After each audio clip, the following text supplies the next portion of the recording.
Indian premier লিগের প্রথম কোয়ালিফায়ারে আহমেদাবাদের নরেন্দ্র মোদী স্টেডিয়ামে মুখোমুখি হয়েছিল কলকাতা নাইট রাইডার্স ও হায়দ্রাবাদ।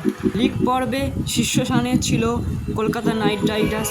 প্রথম দল হিসাবে প্লে অফে নিশ্চিত করেছিল তাদের অবস্থান। প্রথম দল হিসাবে ফাইনালও নিশ্চিত করল কেকেআর। প্রথম কোয়ালিফায়ারে কেকেআরের সামনে ছিল বিধ্বংসী ব্যাটিং লাইন আপে সানরাইজার্স। প্রিয় মিচেল স্টার্ক এবং স্পিনারদের দুর্দান্ত বোলিংয়ে সানরাইজার্স ব্যাটিং দাপট দেখাতে পারেনি। 20 ওভারে 159 রান, জবাবে 160 রান তাড়া করতে নেমে কেকেআর 38 বল বাকি থাকতেই 8 উইকেটে জয় ও ফাইনাল নিশ্চিত করে। চেন্নাইতে ফাইনাল জিতে কেকেআর কি এই মরশুমের আইপিএলের ট্রফিটা তাদের ঘরে নিতে পারবে?